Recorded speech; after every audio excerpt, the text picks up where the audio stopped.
So this vlog in particular is probably not for children, not for those who aren't interested in seeing, how am I going to put this? Not interesting the gore side of the blood running. Yes. You do see blood. You do see the pig bleeding out on the ground. You do see its neck being slit. In this particular vlog, we are showing the very realistic side of harvesting a pig. For anyone who's not comfortable in watching this more detailed vlog, we have a family-friendly version that just shows some basics. It does show the final shot of the hog being taken down, but it's blurry, so you can't really see anything other than a hog fall to the ground. And so we hope that one of these vlogs will appeal to the majority of people, and that you come away with a realistic view of expectation of what it could be like. Yes. And just so you know too, I only have on here the footage of the second pig being harvested.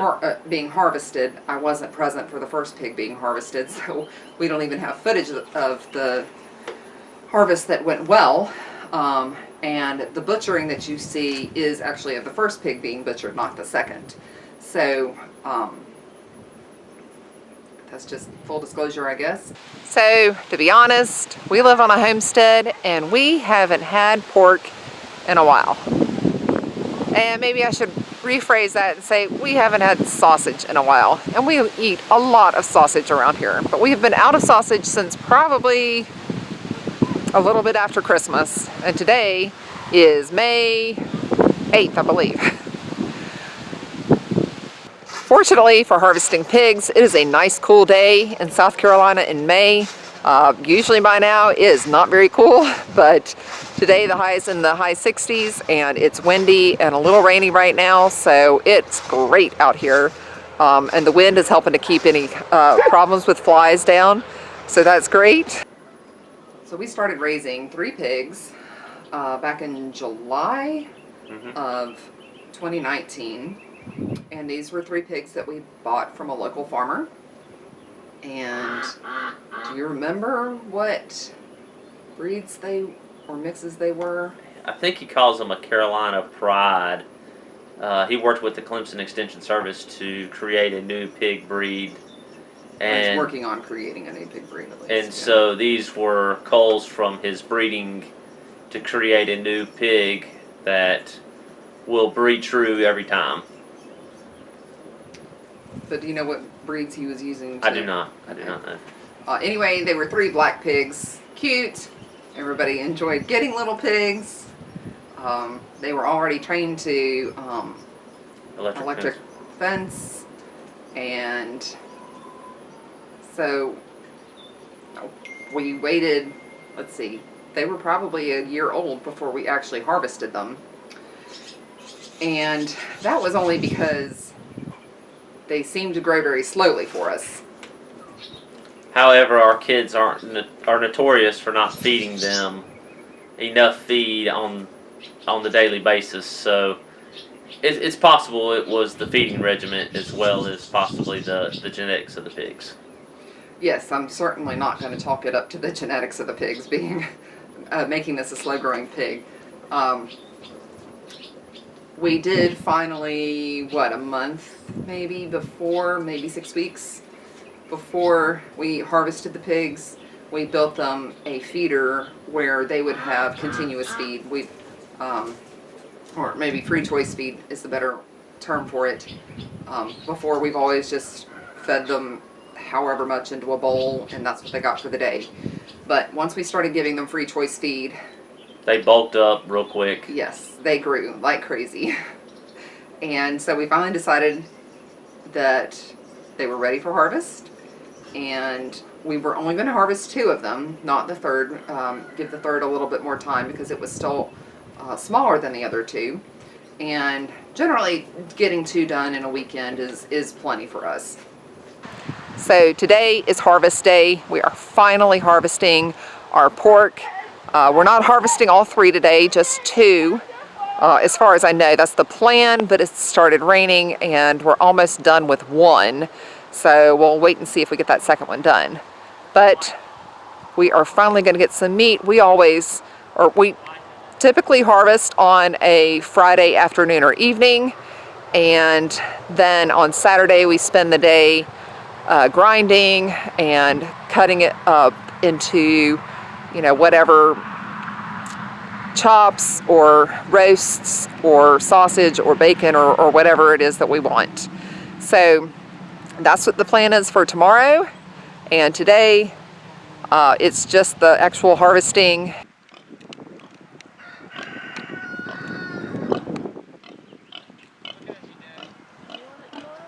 That's way too long of a shot. You've done it before. I know I have.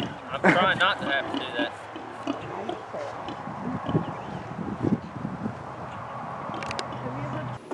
So the first pig went down easily. You used your what? 22 long rifle. Okay, and tell us about that.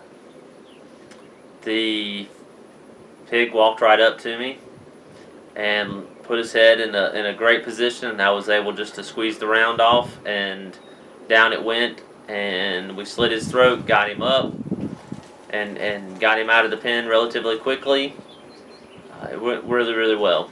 And instead of going ahead and harvesting the next one at that point in time, you went ahead and butchered Yes. the first one, correct? Correct. I like to put them down one at a time, just in case there's a problem with the butchering or a problem with the, just one at a time, and that way we're not committed to doing 2 if something goes wrong or we run out of time or, there's whatever, yeah. Somebody gets cut, or, whatever.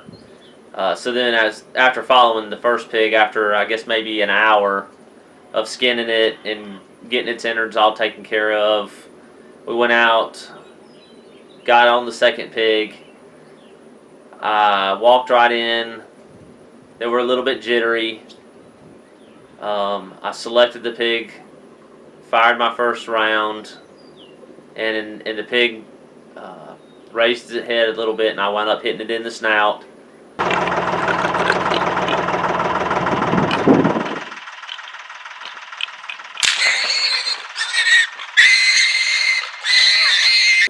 That didn't go so well, because once you do that, they're a little more jittery than they already were, and the pig continued to run around the pen, hide, get in the bushes. He's on. No.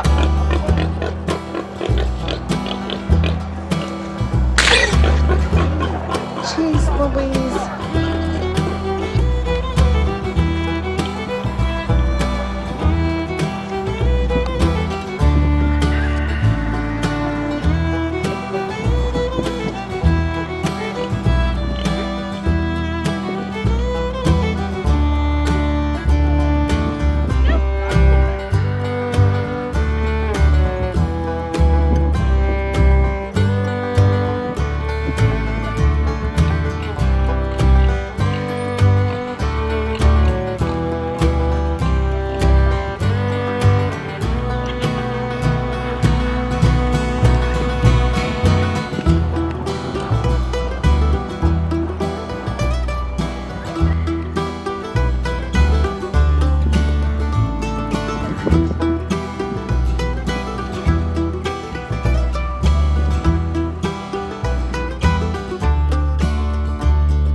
He's over here standing still.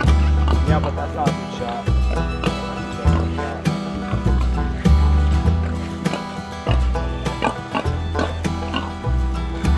Wouldn't get close enough for me to take a easy second shot. It just continued to snowball from there. Lots of people were around. It's much easier to do it when there's 1 or 2 people. My second oldest son had the tractor out there running. Again, that's just one more factor. Oh yeah, I'm gonna try to. I think that's what. It's much simpler. 1 or 2 people, real quiet. Keep them calm. Keep them settled. You can walk right out there and shoot them. That's really the trick. Is just not a lot of people, not a lot of movement, just real quiet movements are for your best success. Large crowds, they just don't do well. So then the third pig was also getting in your way and creating difficulties for you. The third pig continued to sit there and nudge the pig, stand in front of it, keep it moving, kept it running.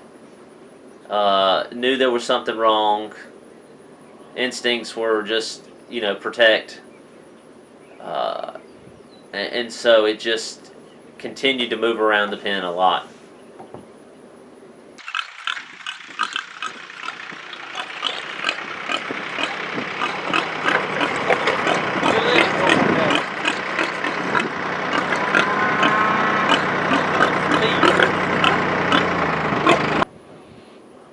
How many shots do you think you ended up taking? I think it was 7. Total? So that is most definitely not our ideal harvesting situation. Did the other, you took the first shot, the other 5 shots were for the final shot, did they actually? I think I missed them. They were up in the trees, they were long. The pig was continuing to move. It would stop for a second. I would squeeze the round off. It would move out of the way. So finally, I was able to get close enough to the pig and put it down. It's very possible I hit them and it ricocheted off their head. There's all kinds of scenarios that could have happened. They do have really bony heads or whatever that sometimes, if you don't hit them in the exact right spot, then... Right, it just bounces off of them. They're very thick-skulled. Finally, the last shot went very well. I managed to hit the pig in the right spot.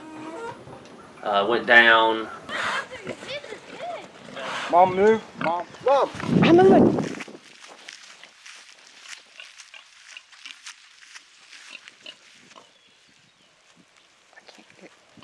Focus. Here.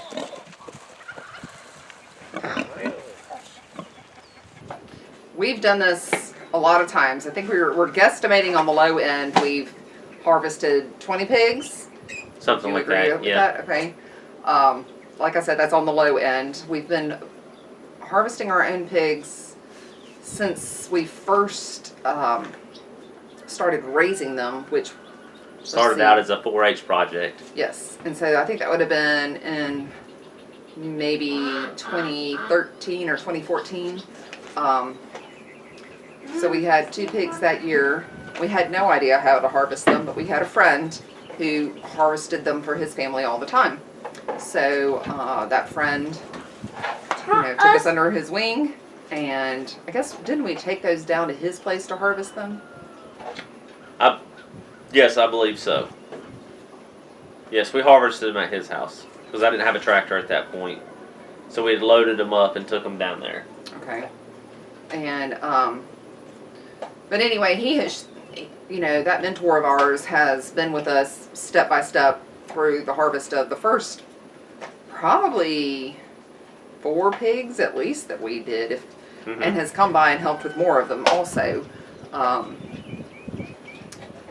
And out of the minimum of 20 pigs that we've harvested, most of them have gone very well. How many do you think didn't go so well? We maybe had 4 pigs that didn't go well. one of them, it was a second pig as well, and it was jittery. It moved a lot. It was much harder to kill, just like this pig that we just did. The other ones I don't really recall too many stories, other than one of them had gotten out of the pen after I shot it. It ran through the electric netting. It took a while to get it calmed back down to where we could take a shot. Well, we're getting ready to harvest the second pig. This is not my thing that I like to be around for. I do not enjoy and have only watched one pig be put down. But I do understand the purpose of these pigs. I don't tend to help a whole lot on the actual harvesting of the pig.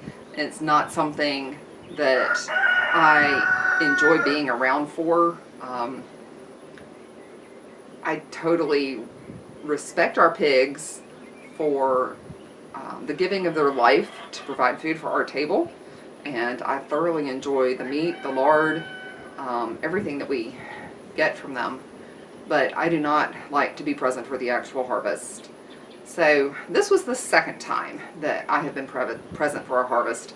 The first time was a year ago when we were harvesting pigs at Justin Rhodes' place, and Justin actually had a couple of pigs that we owned that were there, and we were harvesting those also. And so Charlie did the harvest on those pigs, and I went out to watch one of them. That was the first one I'd ever been out there for, and that one didn't go well. And so then I came out to film this one and actually be present for the harvest of the second pig this weekend, and that also did not go well. So needless to say, I'm kind of feeling like I'm maybe not very good luck when it comes to being around for the harvest of pigs, so I might not continue to be there. So the weapon of choice for harvesting the pig is a .22 long rifle. It stuns the pig, knocks him down, and allows the heart to continue to pump. And then, you know, after that, the next step is you have to slit its throat. And the quicker you get it off the ground, obviously gravity helps to flow the remainder of the blood out. So we try to hustle to get the pigs up off the ground when and after we slit their necks.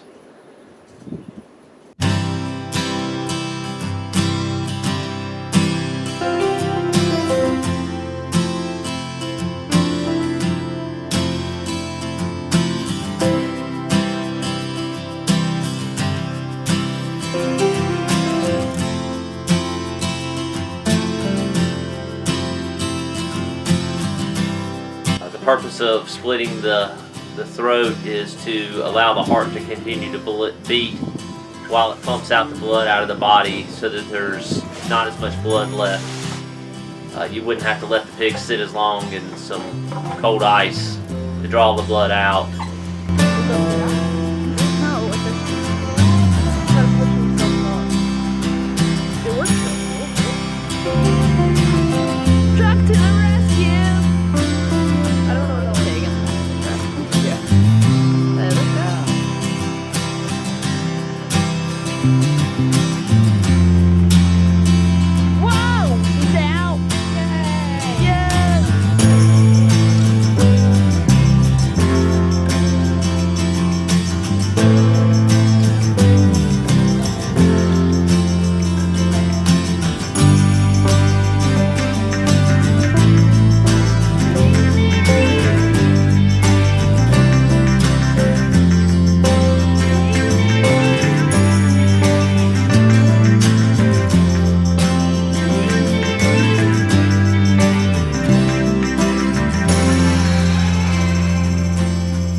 We typically skin our pigs because we don't have a big tank or whatever to immerse them in hot water so that the hair comes off easily.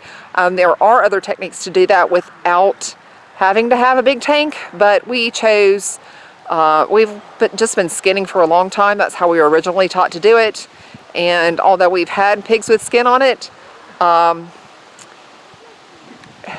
we like doing it like this for right now, so that's what we're doing. We skin the pig and harvest all the meat like that. So in that way, it doesn't take quite as much time and effort in order to get the pig harvested.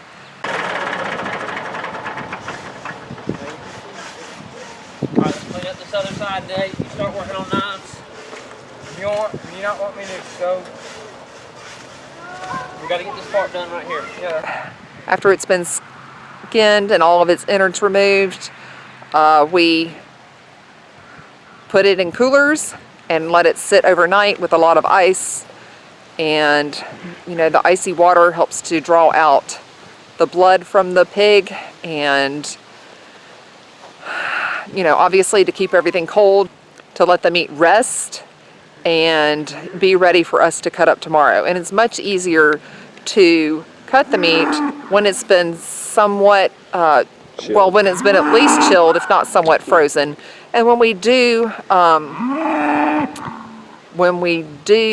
get ready to start grinding the sausage, we typically do put all that meat into a freezer for just a little while, maybe 30 minutes to an hour or so before we actually start grinding, because it being partially frozen makes it go through the grinder much easier.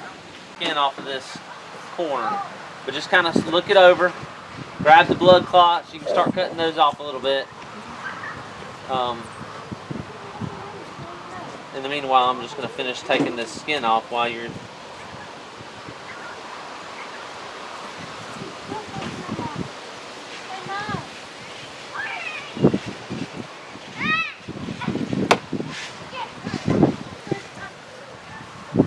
See stuff like this? You want to cut it off.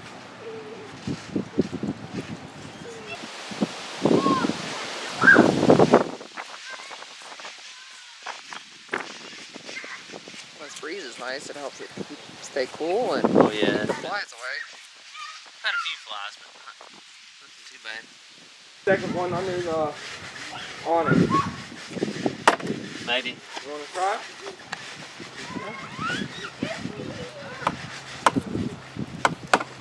What you looking for? Need to get those clothes off the line. Oh yeah, I just said that.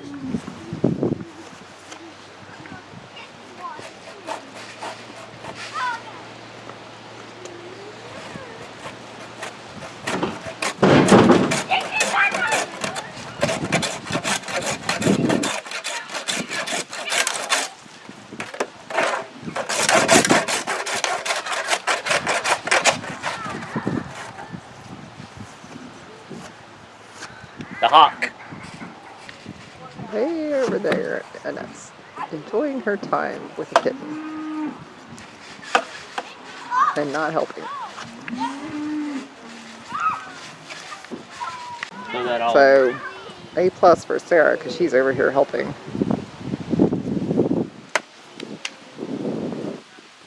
Or Sarah's interested in anatomy and stuff like that. Can we talk you into being like a large animal vet? We need lots of large animal vets Flip it over. You work in the on it, homesteading flip it. world. Feel this thing, man.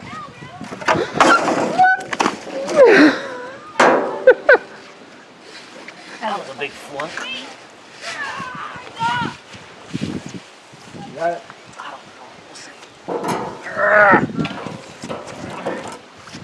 Alright, gotta flip it back over again.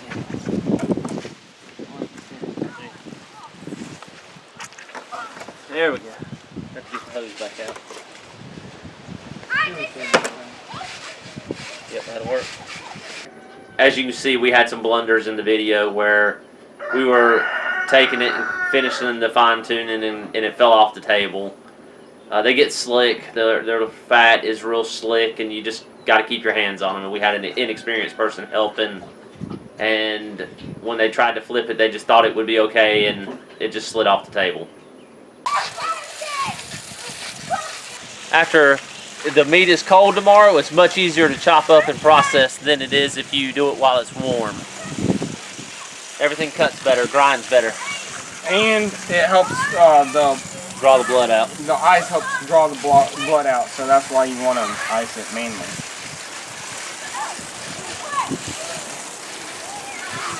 That's better. Helps the meat to relax a little bit.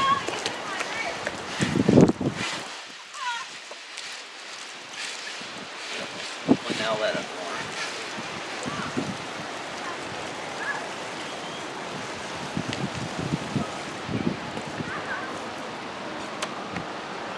Alright, we're gonna flip it one more time, Sarah.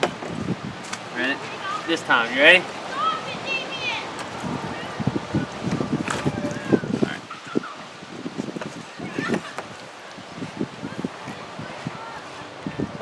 Here is the umbilical, the spinal cord right here. That's part of it, that's half of it. The other half's in the other half of the meat. See it right there?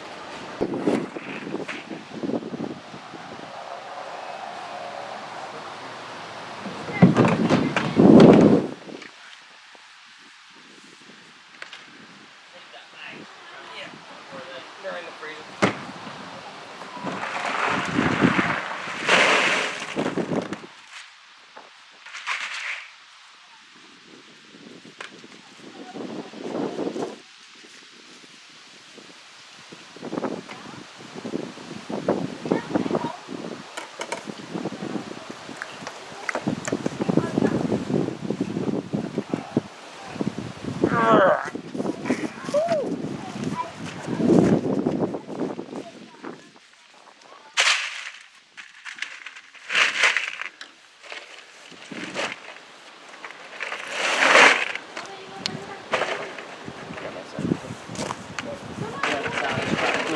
Legs are up.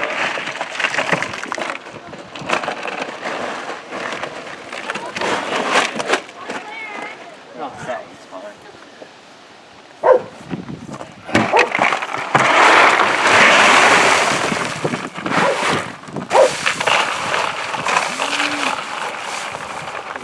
Alright, let her up. One down. That's one half down, one to go. So I didn't want to do 3 pigs that day. It was wet, it was cool, it was great Already weather raining. to process. It was raining. There were a lot of things up against us. Turned out to be a beautiful time to butcher just because the weather was so cool. Didn't have to worry about the flies a lot. You know, it was overall the butchering and getting in or the skinning of the pig and getting it in the coolers went very well. You know, in this vlog, we are trying to depict I'll just say a relatively honest picture of our life. I'm not going to lie and say that I don't sometimes clean up a little bit before I turn on the camera because the house is a disaster.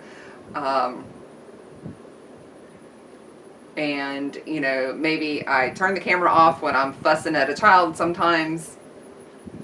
But we, especially because we experienced this more difficult harvest, we really felt that it was important to be honest and show that not all of these harvests go well. You can have a lot of experience, you can plan, you can make sure that all of your situation is Limited. okay, and it's all under the right circumstances, but something still can go wrong. And that, you know, sometimes you don't have the ideal situation, and sometimes that animal does not go down with the first shot. And sometimes that animal does suffer when you didn't want it to. And that's agonizing, at least for me. I'm sure it is for you, because you're seeing an animal suffer. You want to put it out of its misery, and it's not cooperating enough or whatever to be able to quickly put it out put it out of its misery. But these things do happen on a homestead, you know, and there might be a lot of other vlogs out there that show you their hog harvesting and that it went well, but not all of them do. And that's what we really wanted to depict in this vlog. So thanks for watching, and check back with us for more. This has been you would have thought, being home more and everything during all of the COVID-19 stuff, that I would definitely have gotten to put out more vlogs, but not the case in this family. This, for the most part, COVID-19 has just been standard life for us, because you're still going to work, I'm still home homeschooling, the kids were still homeschooling, we still had a garden to plant, and pigs to harvest, and chickens to harvest, and all of that. So it's just been a really busy spring around here, and hopefully now that I have this one done, I'll be able to go in and start catching you guys back up. So take care. Thanks for watching. Please remember to subscribe.